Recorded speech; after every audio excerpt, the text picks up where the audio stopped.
안녕하세요. 작은 차이가 중요합니다. 일타교정 전문의 허지식 오늘도 인사드리겠습니다. 요즘에 SNS에서 광고하는 셀프 투명 교정 장치라고 보셨나요? 제가 SNS를 잘 안 해서 모르지만 들어서 알고 있습니다. 네, 좀 마음이 좀 착잡합니다. 인비절라인과 같은 투명 교정 장치처럼 생겼거든요. 네. 주간 1시간 그리고 수면 시간 껴주면 된다고 하는데 교정 전문의로서 보셨을 때 어떻게 생각하시나요? 100명 중에 95명에서 98명 정도 동일한 비슷한 결과가 나온다라는 것들을 의료로 채택을 해서 그걸 일반적인 사람들에게 하는 거죠. 네, 그런데 교정 전문의 입장에서 이거는 사실은 에비던스를 가지고 우리가 치료를 하고 있는 데는 열외다. 95에서 98%라는 건 2%에서 5% 정도는 사실은 우리가 예상하지 못한 결과를 알고 있는 거죠. 그런 부분들의 예외적인 이 현상이 일어나기도 합니다. 하지만 이런 것들을 어떤 의료로 채택하기에는 좀 어려움이 있지 않을까. 이게 효과가 있다고 하더라도 모든 사람에 적용할 수는 없기 때문에 모든 사람이 이걸 쉽게 접근할 수 있다고 한다면 위험하다. 그리고 형태가 인비절라인이랑은 달라요. 투명 장치는 치아를 아주 밀착해서 밀착한 치관을 밀어서 이동을 시키는 것입니다.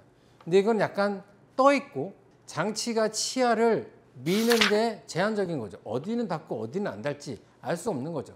제 생각에는 약간 확장에 의한 의도가 아닐까 저는 생각을 합니다.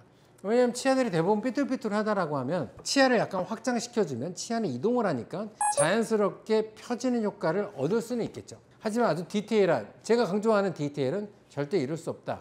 게다가 우리가 이제 심리적인 거 말고도 교합이라는 것도 생각을 해야 되잖아요. 제가 인비절라인을 끼고 있는데 이걸 끼고 웨이트를 하거나 하면 저도 꽉 물기 때문에 플라스틱이 약간 말랑말랑해져요. 그만큼 제가 세게 문 거죠. 그 다음에 장치를 빼보면 어딘 닿고 어딘 떨어지고 되게 불편해요. 교정 전문의에 의해서 그 디테일한 것들을 찾아서 결국은 고칠 텐데 이런 상태에서 그냥 물렁물렁한 것들을 끼고 있다라고 하면 교합의 변화도 일어날 수 있고 턱 관절에도 안 좋을 수 있고 치아의 갈림 현상도 훨씬 더 심해질 수 있고 이게 상업적으로 판매되고 있다는 게 조금 의아하긴 하네요. 미국에서도 사실은 그런 경우가 있었어요. 인비절라인을 대항해서 만들었는데 지나다니는 몰에 그냥 스캐너만 이렇게 뚱뚱뚱 놓고 아무나 스캔을 할 수 있으니까 스캔해가지고 데이터를 어떤 회사에 보내면 그 사람들이 그냥 장치를 보내줘요. 환자분들이 끼는 거죠. 이것도 사실 이슈가 됐다가 지금 많이 없어지고 있는 추세입니다. 누가 관리하는 것도 아니고 뭐 책임지는 것도 아니고 그냥 장치를 만들어서 파는 거죠. 그런 거에 한 일정한 부분이 아닐까. 따라서 장치를 자기가 가진다고 하더라도 의사의 관리하에 치료를 하는 것이기 때문에 삼가하시는 게 좋지 않을까 저는 그렇게 생각을 합니다. 만약에 이런 장치들을 잘 모르고 사용했다가 부작용이 있는 상태로 전문의를 찾아오면 교정이 더 어려워지죠? 그 문제를 해결하기 위해서 교정 치료를 하셔야 되는 거죠. 교정은 사실은 99% 이상은 심리적인 목적을 위해서 하는데 이런 장치를 껴가지고 교합이 안 되고 힘들어지고 어려워지고 아파지고 하면 어쩔 수 없이 교정을 하는 거죠. 심리적인 목적이 아니더라도 선택의 치료가 사실은 필수한 치료로 전환되게 되는, 바뀌게 되는 안 좋은 결과가 될 수도 있다. 사용할 생각도 없고 사용하면 위험할 것 같고 또 다른 하나는 뭐 이제 타입 1, 2, 3 나눠져 있는데 그건 마찬가지예요. 투 커렉션을 하기 위해서 위아래 따로따로 이렇게 하는 경우가 있는데 앙 물었을 때 턱을 내밀게 하느냐 턱을 뒤로 밀고 하느냐 그것도 사실 근육의 리바운드한 힘을 이용을 해서 치아들을 전후방적으로 이동을 가능할 수는 있거든요. 이것도 좀 위험하죠. 일반 치과 전문의들 일반 뭐 보철과나 보정과나 치주과나 뭐 이런 사람들이 사실 교정하기 되게 어려워하거든요. 일반 덴탈 커리큘럼 상에서는 이게 좀 제한적으로밖에 교정을 가르칠 수 없거든요. 심지어 민간인이 그냥 껴가지고 교정을 할 수 있다라고 저는 생각하지는 않습니다.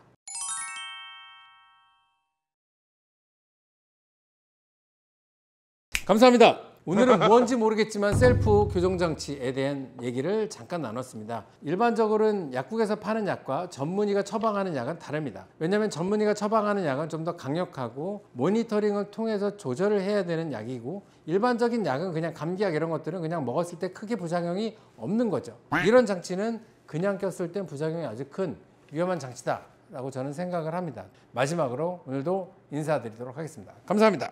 좋아요, 댓글, 구독, 알림 설정 부탁드리겠습니다. 이 부분은 제가 잘 모르니까 댓글을 삼가해 주시면 감사하겠습니다. 감사합니다.